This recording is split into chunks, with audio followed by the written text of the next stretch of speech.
Bonjour, alors je suis le professeur Saleh. Alors maintenant on va passer au chapitre, nous sommes toujours sur le chapitre numéro, nous sommes sur la dernière partie de notre module, la mécanique des fluides. Et maintenant je suis sur le chapitre numéro 3, la dynamique des fluides, comme incompressible parfait. Donc incompressible, il ne se comprime pas, comme les liquides. Parfait, il n'y a pas de frottement, il n'y a pas de viscosité, tout ça. Donc c'est l'idéal. Bien. Alors introduction. Dans ce chapitre, nous allons étudier les fluides en mouvement. C'est ce qu'on appelle la dynamique. Contrairement aux solides, les éléments d'un fluide en mouvement peuvent se déplacer à différentes vitesses. L'écoulement des fluides est un phénomène complexe. Bien évidemment, c'est très difficile à comprendre, à étudier. On s'intéresse aux équations fondamentales qui régissent la dynamique des fluides incompressibles parfaits, en particulier l'équation de continuité, conservation de masse, le théorème de Bernoulli, conservation de l'énergie, le théorème d'Euler, conservation de la quantité de mouvement, à partir duquel on établit les équations donnant la force dynamique exercée par les fluides en mouvement, exemple les jets d'eau. Bon alors, bien évidemment, ça c'est le cas général, mais pour vous, pour notre cours, on va voir seulement, je vais vous donner seulement les deux équations, l'équation de continuité de la conservation de masse et le théorème de Bernoulli qui est lié à la conservation de l'énergie. Donc je ne vais pas vous parler de le théorème d'Euler. L'écoulement permanent, l'écoulement d'un fluide il est dit permanent si le champ des vecteurs vitesse,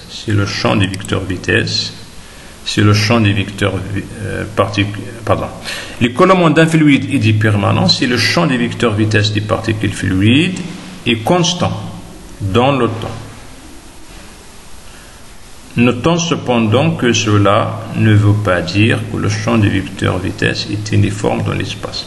D'accord ? Donc c'est un écoulement permanent, ça veut dire que vous avez le champ de vitesse, il est constant dans le temps, il ne change pas avec le temps. Mais il peut changer dans l'espace. Donc il n'est pas uniforme, il peut changer d'un point à l'autre. Mais vis-à-vis de, si vous êtes sur un même point, eh bien, la vitesse ne change pas dans le temps. C'est la même vitesse. À 8h, à 10h, à 20h, c'est la même chose. Donc ça c'est ce qu'on appelle un écoulement permanent. L'écoulement permanent d'un fluide parfait incompressible est le seul que nous aurons à considérer dans ce cours. Voilà. Un écoulement non permanent conduirait à considérer les effets d'inertie et de masse des fluides. Non permanent, ça veut dire quoi? Ça veut dire c'est l'inverse d'un écoulement permanent. Non permanent, ça veut dire que vous êtes sur une position, et bien la vitesse, elle va changer. Et donc ici, vous avez une conduite, un tuyau par exemple, vous avez le fluide qui se déplace, c'est de l'eau par exemple. Donc ici, vous avez une section plus grande et vous avez une section plus petite. Une section plus grande, donc elle rentre avec une vitesse V1. Une section plus petite, il sort avec une vitesse V2. Quelle est la relation entre V1, V2, S1 et S2? Et bien cette relation, c'est quoi? C'est S1, V1, c'est égal à S2, V2. S1, V1 est égal à S2, V2, c'est ce qu'on appelle la relation de continuité. On peut démontrer bien évidemment ceci. D'accord? Donc, si S1 est égal à S2, ça veut dire que si vous avez un tuyau qui a la même section, et bien si S1 est égal à S2, ça veut dire que V1 est égal à V2. Si S1 est très grand devant S2, et bien si S1 est très grand devant S2, ça veut dire que V1 il est très faible devant V2. Donc c'est S1. Par exemple ici, vous voyez que S1 il est plus grand devant S2. Vous voyez que V1, je vais le représenter comme ça, il est comment? Il est plus petit devant celui-là. Si vous avez V2, il est plus grand. Donc ça, c'est ce qu'on appelle l'équation de continuité. Alors bien évidemment, alors ça c'est pour démontrer ceci. Ça c'est pour démontrer ce que je viens de vous dire. Bon, je vous laisse le soin de lire ça. Vous l'avez sur le document aussi. Donc ça c'est V1, vous pouvez démontrer ceci, c'est pas grave. Donc tout ça c'est pour arriver à ça. C'est la démonstration. D'accord? Alors ensuite le débit. Alors le débit massique, c'est le débit massique d'une veine fluide et la limite des rapports d de m sur dt. Comment il varie la masse par rapport au temps? Ce qu'on appelle ça le débit massique, qui s'exprime en kilogrammes par seconde. Qm, c'est la masse du fluide par unité de temps qui traverse une section droite quelconque de la conduite. C'est-à-dire, pendant dt, quelle est la masse qui a traversé une section droite? Ce qu'on appelle le débit massique. Débit massique.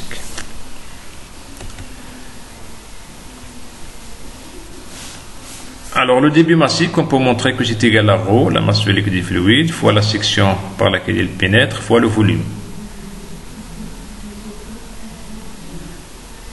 Alors, la continuité dit que SV est constant, S1V1 est égal à S2V2, ça veut dire que Km il est constant. D'accord? Donc ici nous avons dit que S1V1 est égal à S2V2, ça veut dire que est égal à S3V3 est égal à S4V4, ainsi de suite. Ça veut dire que SV est constant, ça veut dire que S fois V est constant. S fois V constant, ça veut dire que S fois V constant, c'est le même fluide, donc ρ fois S fois V constant, ça veut dire que M est constant. D'accord? Le débit volumique, c'est la variation, d'accord, de V sur dt. La variation du volume par rapport au temps. Volume élémentaire ayant traversé une section S. Donc le volume, le débit volumique, c'est quoi? C'est tout simplement S fois V. Tout simplement S fois V. Donc il est constant aussi. S fois V constant, ça veut dire S1 fois V1 est égal à S2 fois V2. Donc le débit volumique c'est S fois V, le débit massique c'est S fois V fois ρ, qui sont constants si grâce à la continuité de la masse. Donc en conclusion, le débit volumique c'est S fois V, la continuité ça veut dire que QV est égal à S fois V est égal à une constante, il s'exprime en mètres cubes par seconde, ça veut dire que S1V1 est égal à S2V2 est égal à S3V3 est égal à S4V4 est égal à S5V1 et ainsi de suite. Le théorème de Bernoulli, alors le théorème de Bernoulli, vous avez le fluide il est en mouvement, donc il est à une vitesse V1, V2, V3, ainsi de suite. Alors on suppose que le fluide il est parfait, il est incompressible. On suppose que le coulement il est permanent. Ça veut dire que si vous êtes en un point, la vitesse ne change pas dans le temps. Le coulement est dans une conduite parfaitement lisse, pour qu'il n'y aura pas de changement de direction de vitesse ici. Il est parfaitement lisse. Alors on peut montrer que si je prends une position quelconque ici, alors si vous êtes à l'état statique, vous allez avoir quoi? L'équation fondamentale de l'hydrostatique c'est ça. P plus ρ Gz égale à 0.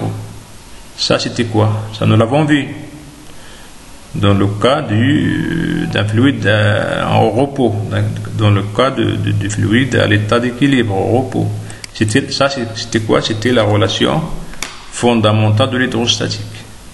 Mais maintenant, le fluide, il bouge, il est en mouvement, il s'écoule. Donc, l'équation fondamentale de l'hydrostatique, on va lui ajouter un terme où il y a la vitesse V.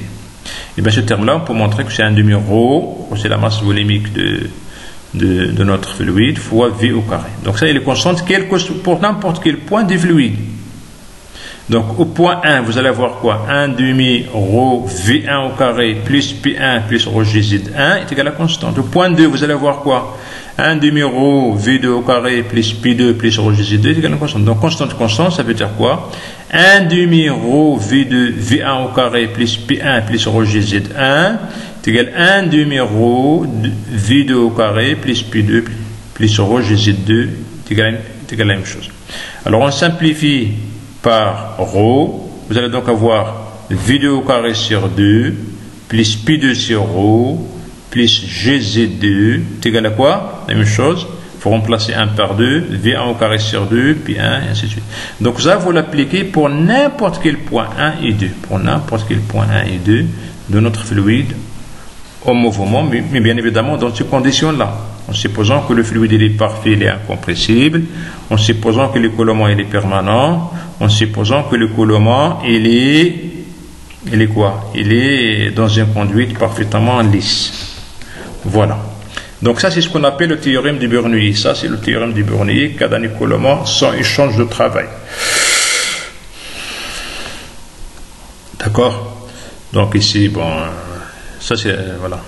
Donc ça c'est, voilà, donc on peut faire comme ça aussi. On peut faire aussi comme ça. On peut faire, donc cette relation, si vous ramenez ce terme ici, vous le ramenez ici, vous allez avoir V2 au carré moins V1 au carré sur 2. Vous allez avoir V2 au carré moins V1 au carré sur 2. Plus quoi? Vous ramenez ce terme ici, vous allez avoir P2 moins P1 divisé par vous. P2 moins P1 divisé par vous. Ensuite, vous ramenez ce terme ici, vous allez avoir G, facteur de Z2 moins Z1 égale. Donc vous allez avoir V2 au carré moins V1 au carré sur 2, plus P2 moins P1 sur O, plus G, facteur de Z2 moins Z1 égale à 0. Hein, il n'y a pas d'échange, de travail avec l'extérieur. Mais s'il y a un échange de travail avec l'extérieur, il faut ajouter quelque chose. Et bien, ce quelque chose-là, on va montrer que s'il y a un échange de travail avec une pompe, avec une turbine, avec quelque chose, s'il y a un échange avec l'extérieur, il faut ajouter quelque chose ici. D'accord? Mais ça, on ne va pas le voir, ce n'est pas notre objectif pour ce cours-là. Donc, pour vous, on va supposer qu'il n'y a pas d'échange de travail avec l'extérieur. Donc, il n'y a pas de pompe, il n'y a rien. C'est comme si vous avez un tuyau, vous faites circuler dans le tuyau de l'eau, ou bien de l'essence, ou bien du gasoil, ou bien je ne sais pas quoi. D'accord? Et donc, ce terme-là, vous le prenez égal à 0. Et donc, ça, il va vous rester seulement toute cette quantité-là qui est égale à 0.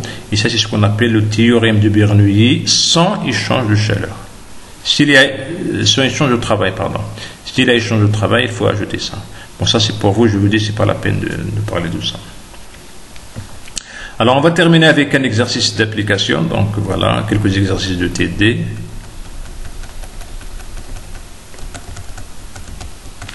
D'accord, donc on va terminer avec ça.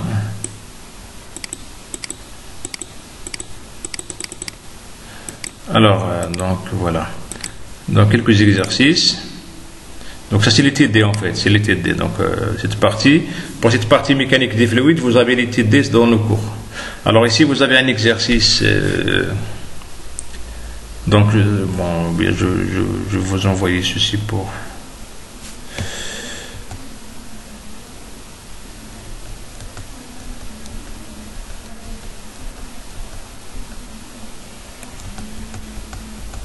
Bon, ça, je vais le laisser pour la prochaine fois.